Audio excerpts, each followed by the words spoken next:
लोग बैठे हैं, ये मानव निर्माण के, समाज निर्माण और विश्व निर्माण के बौद्धिक लोग, यह सरकार भारत हो या राज, हमेशा से इस कंट्री में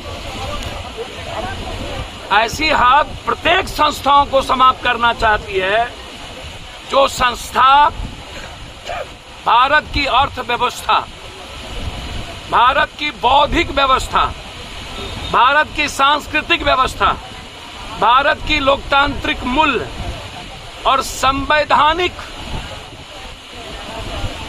विचारों को सेव करती है या उसको रेस्पेक्ट के लिए काम करती है। 140 करोड़ लोग जो दुनिया की सबसे बड़ी ताकत है, यह सरकार कभी भी संस्थाओं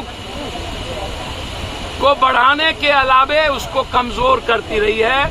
चाहे वो न्यायपालिका हो, चाहे वो फिल्म लाइन का हो, चाहे वो किसान का मुद्दा हो, चाहे वो बैंकिंग हो, चाहे वो ईडी हो, चाहे वो कॉलेजेस हो, चाहे वो अस्पताल हो। One nation one rank, no nation no rank no pension, संविदा वर्ल्ड का डिमांड है, इंडिया का डिमांड है संविदा और नियोजित जैसी चीजों को सबसे हटाइए। ये आप अभाव में और डर में रख करके किसी व्यक्ति से एक बेहतर इंसान और बेहतर राष्ट्र और बेहतर विश्व की कल्पना नहीं कर सकते हैं। आपको उनके पीस, उनके वे, उनके लाइफ को रेस्पेक्ट देना होगा। प्रोफेसर बैठे हैं जिसकी बहाली सरकार ने 72 के आधार पर की और 2012 में इसके चीजों को कम कर दिया। सरकार ने कहा कि इंटरमीडिएट की पढ़ाई को हम हाई स्कूल में ट्रांसफर करेंगे, लेकिन कॉलेजेस में इंटरमीडिएट की पढ़ाई चलती रही और वहां से 1200 टीचर को कम कर दिया, 1700 को। उसके बाद गेस्ट फैकल्टी टीचर जो बिहार का है, जिसको 55 साल, एक तो 6 महीने में आप तनख्वाह देते हो, दूसरी चीज कॉलेजेस की स्थिति यूजीसी के मुताबिक नहीं है। आप इसको उठा के देख लें। बच्चे हमारे बहुत मुश्किल से जो गेस्ट फैकल्टी के टीचर आए हैं, वह अपने वक्त के अनुसार कुछ बच्चों को लाने का भी प्रयास करते हैं। जो परमानेंट है वह नहीं भी आते हैं, पढ़ाते भी हैं, ना भी पढ़ाते हैं। तो इनकी भूमिका प्रेजेंट टाइम प्रोफेसर से ज्यादा बढ़ गई। तो एक तरफ अनकंटेस्टेड में नियमित कर दिया गया, कंपल्सरी कर दिया गया 65 और 60 सालों तक। अब यहाँ की सरकार कहती है हम जो नियमित करेंगे एक प्रोफेसर को, उसमें जिन 1700 गेस्ट फैकल्टी प्रोफेसर को बहाल किया गया है उनसे अलग करेंगे और इनको फिर हम हटा देंगे। तो यह बहुत ही गलत है सरकार की पॉलिसी। जिससे आप काम लेते हो एक दिन, पहली प्राथमिकता उसे ही मिलनी चाहिए। एक दूसरी चीज, संविदा जैसी चीजों को, ठेका पट्टा जैसी चीजों को खत्म करो। यदि हम एक प्रोफेसर को यह कह दें या काम करने वालों की कल आपको मर जाना है, तो हम आज ही मर जाएंगे। तो यह तो कंप्लीट रूप से असुरक्षा की भावना से घिरे हुए हैं कि इनकी जो कंप्लीट क्वालिटी और क्वांटिटी बेस इनकी चीजें होनी चाहिए, उतना एफर्ट्स नहीं करेंगे जैसे आप अग्निवीर अग्निपथ में भी कर दिया। तो इस कंट्री को, इस स्टेट को आप कहाँ ले जा रहे हैं? आज 1700 गेस्ट फैकल्टी प्रोफेसर अपने उस डिमांड को लेकर यूजीसी के मुताबिक जो आपने कहा, उसमें आप सबसे पहले संविदा को खत्म करिए, दूसरा आप हमारी उम्र को 60 करिए, तीसरा आप हमें परमानेंट करिए, चौथा आप किसी भी प्रोफेसर की बहाली के पहले हमारी बहाली आप नियमित करिए। आप सबको लीजिए, कोई दिक्कत नहीं है। अन्यथा हमारे पास रेस्पेक्ट यदि कमजोर होगा तो हम बिहार के बच्चों में अपनी भूमिका को समर्पित नहीं कर पाएंगे।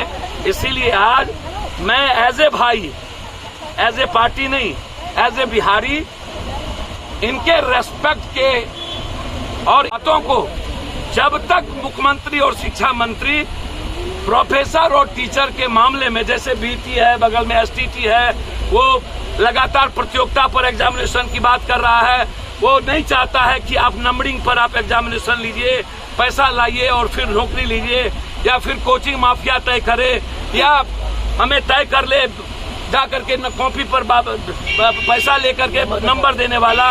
तो ये लड़ाई लगातार यहाँ से वहाँ तक विद्वान और सभी शिक्षाविद यहाँ बैठे हैं, इसीलिए यह आवाज पूरे बिहार की है और इसको मुख्यमंत्री को और शिक्षा मंत्री को सुनना चाहिए। नहीं सुनेंगे तो हम लोग इस लड़ाई को तेज करेंगे। बाबू जी, बिहार में 6 से वित्त रहित कॉलेज है, अभी तक परमानेंट नहीं किया गया। अरे वित्त रहित कॉलेज आज से 90 के पहले से ना खत्म हो गया हो। सोना, कान का बाली, बीबी का सब कुछ बेच बिकन करके नंबर 1, नंबर 2, नंबर 3, पहले आओ पहले पाओ, पहले आप आए तो केमिस्ट्री में नंबर 1 प्रोफेसर, फिर बीबी का जेवर बेचे तो नंबर 2, फिर कोई ज्यादा दे दिया तो नंबर 2 को घसका के नंबर 3, नंबर 3 को नंबर 2, हम पैसा कुछ नहीं। तो वित्त रहित आज का डिमांड है। वित्त रहित को सरकार को ध्यान देना चाहिए, क्योंकि वित्त रहित ने अपना पूरा का पूरा जिंदगी भी दे दिया और अपने फैमिली का सब कुछ बेच करके प्रोफेसर में बहाल हुआ था, और कोई भी सरकार उस पर ध्यान नहीं देती है। एजुकेशन और हेल्थ से, इकोनॉमी से इस कंट्री को एक छोटा लाइन कह के बात खत्म करेंगे। रविशंकर, रामदेव और नरेंद्र मोदी ट्वीट किया था डॉलर का 40, 80 से डॉलर के नीचे कभी एक नहीं हुआ। छोड़ दीजिए नोटबंदी, काला धन, जीएसटी, किसान, एनआरसी, छोड़ दीजिए महंगाई, छोड़ दीजिए एजुकेशन का वर्ल्ड में कम बजट। बस आप इतने समझिए, जिस स्टेट में लोग डरे और सहमे होंगे, जहां विश्वास का अभाव होगा, सपने नहीं देख पाएंगे, उम्मीदें खत्म हो जाएगी, और जहां कंट्री तरक्की नहीं कर सकता। इसीलिए टीचर, प्रोफेसर जो भी हैं, उनकी तनख्वाह को आप मिनिमम 1,70,000 से ऊपर करिए, और उसको किसी भी दूसरे नियोजन में मत लगाइए। ये किसमें तो चुनाव में, ये किसमें तो जाति जनगणना में, ये किसमें तो इसमें। जाति जनगणना या चुनाव या कोई भी चीज वोटर लिस्ट का आप काम करते हैं तो नए यूथ को दीजिए। जो प्रेजेंट में टीचर या प्रोफेसर है उसको सिर्फ पढ़ाने की भूमिका में रहने दीजिए, उसको कभी दूसरे चीज में मत दीजिए, ताकि उसके रेस्पेक्ट पर कोई चोट ना पहुंचे। धन्यवाद।